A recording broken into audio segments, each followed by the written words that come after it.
Hello my dear students, my name is Divya Walia और मैं हूँ आपकी बायोलॉजी की टीचर। सो बच्चे, ये हमारा चैप्टर जो है इसका नाम है हेरिडिटी एंड इवोल्यूशन। जैसे कि आप सबको पता है कि हम पहले इसका पार्ट 1 कंप्लीट कर चुके हैं, जिसमें कि मैंने आपको कुछ बेसिक टर्मिनोलॉजीज के बारे में बताया था और साथ में मैंने आपको मोनोहाइब्रिड क्रॉस के बारे में बताया था। अब ये जो पार्ट नंबर 2 है बच्चे, इसमें हम पढ़ेंगे डाई हाइब्रिड क्रॉस के बारे में। बच्चे, मेंडल ने क्या किया था डाई हाइब्रिड क्रॉस में? अब उसने क्या किया था, 2 कैरेक्टर्स लिए थे, राइट। जैसे कि मोनोहाइब्रिड में उसने 1 कैरेक्टर लिया था, इसी तरह डाई हाइब्रिड क्रॉस में बच्चे उसने क्या किया था, 2 कैरेक्टर्स लिए थे। अब वो 2 कैरेक्टर्स कौन कौन से थे? एक था सीड कलर, राइट, एंड दूसरा था आपका सीड की शेप। समझ में आ गया इतना आपको? तो बच्चे, जो सीड का कलर है उसमें उसने 2 लिए थे। कौन कौन से? एक लिया था ग्रीन, राइट, मैंने ब्लैक बोर्ड पे लिखा भी है। एक कौन सा था? ग्रीन था, एंड दूसरा कौन सा था? येलो था, ठीक है। और दूसरा इसने करेक्टर लिया था सीड की शेप, राइट, सीड की शेप। तो सीड की शेप में इसने एक लिया था राउंड कलर का शेप लिया था, एक लिया था रिंकल्ड, थोड़ा सा रिंकल्ड जैसा जो सीड होता है ना आपका, बिल्कुल वही। तो बच्चे, आपको जैसे मैंने बताया था कि हमेशा क्या होता है, एक डोमिनेंट होता है जो कि अपना इंप्रेशन ज्यादा छोड़ता है, और दूसरा रिसेसिव होता है जो कि क्या करता है, दब के रह जाता है। तो उसी तरह सीड का कलर में क्या है, जो येलो है बच्चे, that is your dominant character, and जो राउंड रहेगा आपका वो भी क्या रहेगा, डोमिनेंट करेक्टर रहेगा। और बाकी जो ग्रीन है और जो रिंकल्ड है वो क्या रहेंगे, आपके रिसेसिव रहेंगे, ठीक है। मतलब जो क्या रहेंगे, दब के रहेंगे, अपना एक्सप्रेशन डोमिनेंट के सामने कर पाएंगे, शो नहीं कर पाएंगे, ठीक है। तो जो ये 2 कैरेक्टर्स थे उसने यहाँ पे लिए, पहला लिया उसने राउंड और ग्रीन, ठीक है। दूसरा उसने लिया रिंकल्ड एंड येलो। अब जैसे कि मैंने आपको बताया कि जो ग्रीन है वो क्या है आपका, रिसेसिव है, एंड येलो जो येलो है आपका वो क्या है, डोमिनेंट है, ठीक है। सो सबसे पहले उसने एक लिया आपका राउंड, ठीक है, जो जिसको हम क्या करेंगे, कैपिटल आर से डोनेट करेंगे। किससे करेंगे? कैपिटल आर से डोनेट करेंगे। क्यों करेंगे?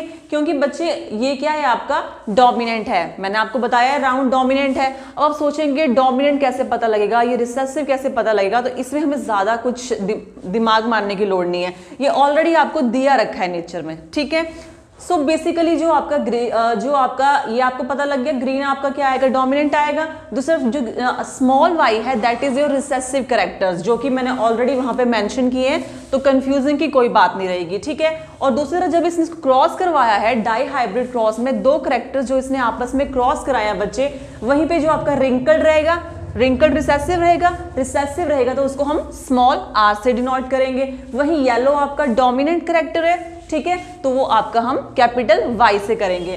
तो बच्चे, आपको पता है जब यहाँ पे गैमीट्स बनेंगे, ये वाले गैमीट्स बनेंगे जब, तो क्या होगा, इन दोनों में से ये आर भी आ सकता है या फिर ये आर भी आ सकता है, कोई एक ही आएगा।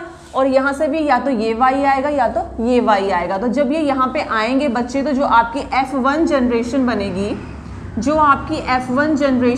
बच्चे, वो क्या बनेगी, R capital small R capital Y small Y. तो क्या बनेंगे आपके, राउंड बनेंगे और येलो बनेंगे, ठीक है। अब आप सोचोगे कि कैरेक्टर्स तो इसमें रिसेसिव के भी रहेंगे, स्मॉल आर स्मॉल वाई के, पर मैंने आपको जैसे बताया था कि जो डोमिनेटिंग कैरेक्टर है वो क्या करता है, रिसेसिव के कैरेक्टर्स को क्या कर देता है, दबा के रख देता है, उसके एक्सप्रेशन को करता है दबा के रख देता है। इसलिए F1 जनरेशन आपकी ये वाली बनेगी। ये आपको मैंने मोनोहाइब्रिड क्रॉस में भी करवा रखा है। उसके बाद क्या करेंगे बच्चे, फिर से जब वो इसको आपस में क्रॉस करवाएगा तो 4 हमारे इससे बनेंगे पेयर्स, 4 पेयर्स हमारे इससे बनेंगे। जैसे कि मैंने आपको बताया है, एक आर आपका कैपिटल वाई से हो जाएगा, ठीक है, स्मॉल आर बिग वाई से भी हो सकता है, फिर स्मॉल आर स्मॉल वाई भी हो सकते हैं, या फिर बड़ा आर रहेगा आपका और स्मॉल वाई। मतलब ये 4 तरह की कॉम्बिनेशन हमारे पास इससे बन गए। इतना आपको पता लग गया। तो बच्चे, 4 कॉम्बिनेशंस ऐसे भी तो बनेंगे ना हमारे पास, सेम बनेंगे, क्योंकि ये दोनों सेम है, तो 4 कॉम्बिनेशंस हमारे ऐसे भी बनेंगे, ठीक है। इन कॉम्बिनेशन को हम ऐसे भी लिख सकते हैं, बट वो थोड़ा सा जो प्रोसीजर है वो बहुत ज्यादा डिफिकल्ट हो जाता है, तो इसलिए अगर हम इस तरह की रिप्रेजेंटेशन देंगे तो ये ज्यादा इजी रहेगा हमारे लिए। फिर नो कॉमन आपको इन दोनों को आपस में करना है, ठीक है। ये आर, दोनों आर कैपिटल हैं, दोनों वाई जो है कैपिटल हैं, ठीक है। तो ये सब आप इस पूरे फॉर्मेट को कंप्लीट कर देंगे। इतना जब आपको पता लग जाएगा तो आपको पता है ये सारे, ये कैरेक्टर हमारा डोमिनेंट है, आर हमारे डोमिनेंट है, ठीक है। तो ये राउंड हो जाएंगे, राइट। और ये कैपिटल Y रहेंगे तो ये भी डोमिनेटिंग है। कौन सा है? ये येलो है। तो इस तरह से आपने इनके सारे के सारे जो नेम्स हैं वो मेंशन कर देने हैं। सिर्फ आप उन्हीं को स्मॉल में लेंगे जो कि आपके रिसेसिव कैरेक्टर्स रहेंगे, ठीक है, जैसे कि RRYY, ठीक है, ये आपका क्या रहेगा? रिंकल्ड रहेगा और ग्रीन रहेगा, क्योंकि इसमें क्या है, सारे के सारे रिसेसिव कैरेक्टर्स हैं। तो इस तरह से आप इस सारे फॉर्मेट को बनाएंगे और एट एंड क्या होगा बच्चे, ये जो आपका रेशियोज बनेगी वो बनेगी 9:3:3:1, ठीक है। अब हमारे पास यहाँ पे करेक्टर्स तो ये आपको पता है 2 तरह के ही थे, लेकिन यहाँ पे जब आप इसके फिनोटिपिक रेशियो देखेंगे तो सिर्फ ऐसा नहीं है कि आपके पास रिंकल्ड ग्रीन आएगा, हो सकता है रिंकल्ड के साथ आपका येलो भी आ जाए, कुछ डोमिनेटिंग रिसेसिव करेक्टर मिक्स हो जाए, तो उसको लेके जो आपकी पूरे का पूरा रेशियो आएगा दैट इज 9:3:3:1, जो कि आपका क्या है? फिनोटिपिक रेशियो है, जो कि क्या है? आपकी फिनोटिपिक रेशियो है। इतना आपको समझ में आ गया, ठीक है। और जो आपको इस फॉर्म में दी होती है that is your genotypic ratio, phenotypic ratio, जो कि आप आईज आंखों से देख सकते हैं। So this is all about dihybrid cross. So बच्चे आगे हम मेंडल्स के लॉ पढ़ने जा रहे हैं। मेंडल्स ने क्या किया था? हमें 3 लॉ दिए थे, राइट। फर्स्ट लॉ है आपका law of dominance, right. Second रहेगा आपका लॉ ऑफ सेग्रीगेशन, एंड बच्चे थर्ड जो लॉ है वो है law of independent assortment, right. So first law क्या बोलता है हमारा? Law of dominance, when 2 contrasting factors are present in an organism one may mask effect of other. इसका क्या मतलब है? जैसे कि हमारे पास 2 एलील्स होते हैं, एक क्या होता है? डोमिनेंट होता है, ठीक है, एक क्या रहता है? थोड़ा सा रिसेसिव रहता है। तो हमेशा जो डोमिनेंट कैरेक्टर होगा बच्चे वो क्या करेगा? रिसेसिव के कैरेक्टर को क्या करेगा? दबाएगा। क्या करेगा? दबाएगा। तो वही क्या है ये लो बोल रहा है, ठीक है। सो ये क्या है? लॉ ऑफ डोमिनेंस है, ठीक है। वही सेकंड बात करेंगे लॉ ऑफ सेग्रीगेशन की।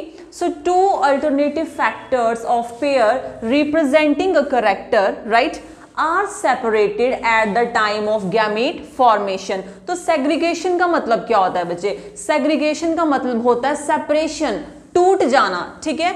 तो ये क्या बोलता है? कहता है जब गैमेट की फॉर्मेशन होती है तब क्या होते हैं, जो आपके पेयर्स में जो आपके कैरेक्टर्स होते हैं वो क्या करते हैं? गैमेट फॉर्मेशन के टाइम में कर जाते हैं, सेपरेट हो जाते हैं एक दूसरे से। क्या हो जाते हैं? सेपरेट हो जाते हैं। तो सेग्रीगेशन का मतलब क्या होता है? सेपरेशन, ठीक है। सेग्रीगेशन का मतलब क्या होता है? Separation, okay.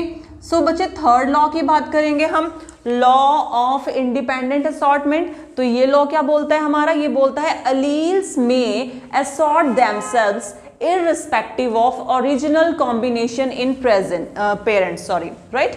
सो इसका क्या मतलब है? इसका मतलब ये है कि कोई भी अलील्स जो हैं, ठीक है, गैमेट फॉर्मेशन में क्या हुआ? जब वो सेपरेट हो गए तो आगे जाके जब वो ऑफस्प्रिंग्स में जाएंगे बच्चे, तो वो जरूरी नहीं है कि वही अलील्स दोबारा से आगे उस ऑफस्प्रिंग्स में भी मिल सकते हैं। आपका जो एक अलील है वो किसी और के साथ भी मिल सकता है, और दूसरा जाके अलील क्या है वो किसी और के साथ भी मिल जाता है, ठीक है। एक बार वो सेपरेट हो गए तो जरूरी नहीं है कि आप सेकंड टाइम ऑफस्प्रिंग्स में वो ही कॉम्बिनेशन देखोगे।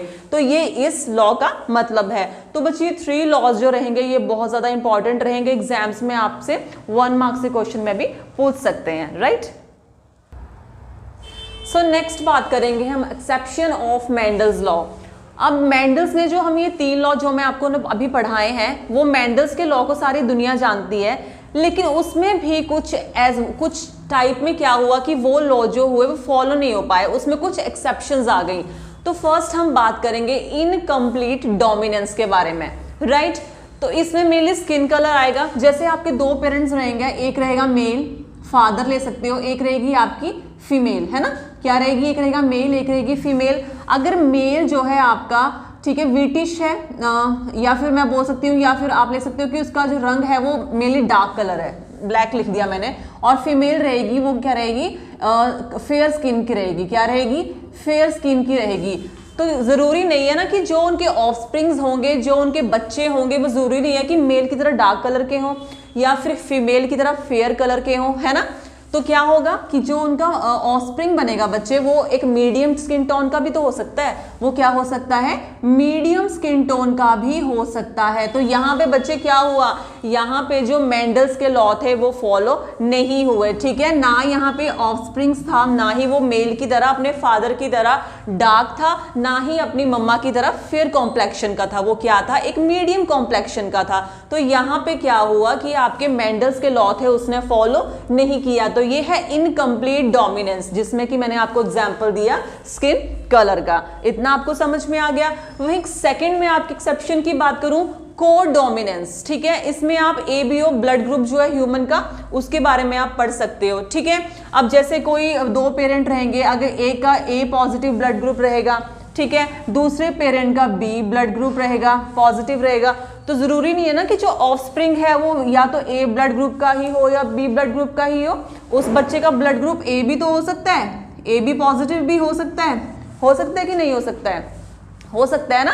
बच्चे का जो ब्लड ग्रुप है ना वो एग्जैक्ट उसके फादर की तरह रहा, ना ही उसके मदर की तरह रहा। वो क्या हुआ, मतलब एक तरह से कॉम्बिनेशन हो गई, मतलब क्या हुआ, AB पॉजिटिव ब्लड ग्रुप भी आप बच्चे का हो सकता है। तो यहाँ पे क्या हुआ, मेंडल का लॉ क्या हो गया, फेल हो गया। तो ये मैंने आपको एग्जाम्पल दिया को डोमिनेंस का, that is ABO blood grouping of human.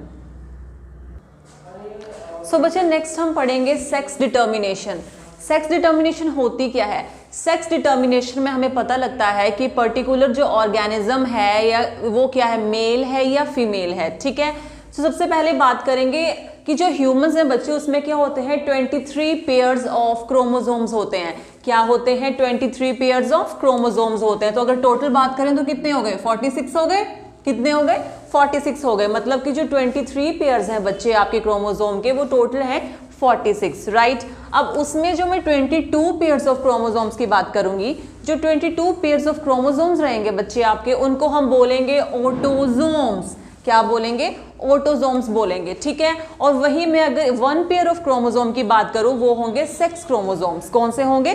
Sex chromosomes. तो बच्चे सेक्स क्रोमोसोम से हमें पता लगता है कि जो आपका पर्टिकुलर मतलब बेबी है वो क्या है, वो वेदर मेल है या वो फीमेल है, तो वो कितना रहता है हमारा? 1 पेयर ऑफ क्रोमोसोम्स रहते हैं। वहीं जो आपके बच्चे ऑटोजोम्स होते हैं, वो बाकी जो आपके स्किन का कलर क्या है, हेयर्स का कलर क्या है, टेक्सचर क्या है, वो सारे जो काम करते हैं वो कौन करते हैं बच्चे? ये जो 22 पेयर्स ऑफ क्रोमोसोम्स, जिनको हम ऑटोजोम्स बोलते हैं, किनको छोड़ के?